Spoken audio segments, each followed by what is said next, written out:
എഫേസ്യ ലേഖനം 1-2 വാക്യങ്ങളിൽ പറയുന്നത് പോലെ ദൈവപുത്രനായ ക്രിസ്തു തൻ്റെ പിതൃസ്വഭാവമായ സ്നേഹത്തെ നമുക്ക് വേണ്ടിയുള്ള തൻ്റെ ബലിയർപ്പണം മൂലം പ്രദർശിപ്പിച്ചതിൻ പ്രകാരം നാമും ദൈവമക്കളായി ജീവിക്കുവാൻ കടപ്പെട്ടവരാണ്. ദൈവസ്നേഹത്തിൻ്റെ മൂർത്തമായ പ്രകാശനമാണ് പുതിയ മനുഷ്യൻ്റെ അഥവാ പുതിയ നിയമ മനുഷ്യൻ്റെ സ്വഭാവത്തിൻ്റെ രഹസ്യം.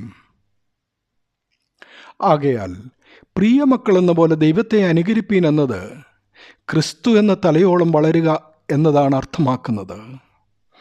അതായത് വിശ്വാസിയുടെ നോട്ടം സ്വർഗത്തിലേക്കായിരിക്കണം. പിതാവാം ദൈവത്തെ നോക്കിക്കൊണ്ട് വേണം ഒരു വിശ്വാസി ജീവിക്കുവാൻ.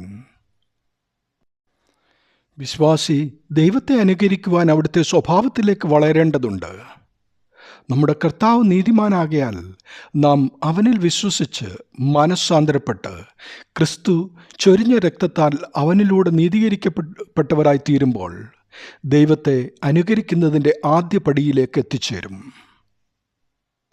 നമ്മുടെ കർത്താവ് വിശുദ്ധനും നമ്മുടെ ഹൃദയങ്ങളിൽ വസിക്കേണ്ടവനുമാകയാൽ നാം ശാരീരിക മാനസിക ശുദ്ധിക്കാവശ്യമായതും വിശുദ്ധന്മാർക്ക് ചേർച്ചയല്ലാത്തതുമായ ചീത്തത്തരം, പൊട്ടച്ചൊൽ, കളിവാക്ക്, ധനമോഹം, കൺമോഹം, ജീവനത്തിൻ്റെ പ്രതാപം കൂടാതെ ജഡിക അശുദ്ധിയും വെടിഞ്ഞ് വിശുദ്ധരായി തീരണം.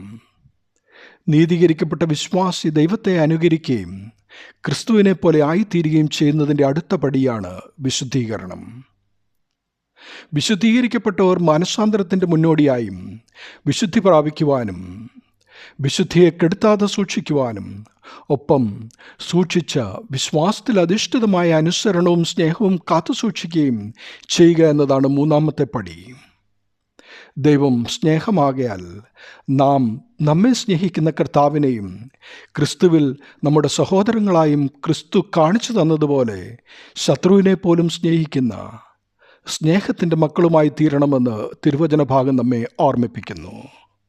ദൈവനാമം മഹത്വപ്പെടട്ടെ. ആമീൻ.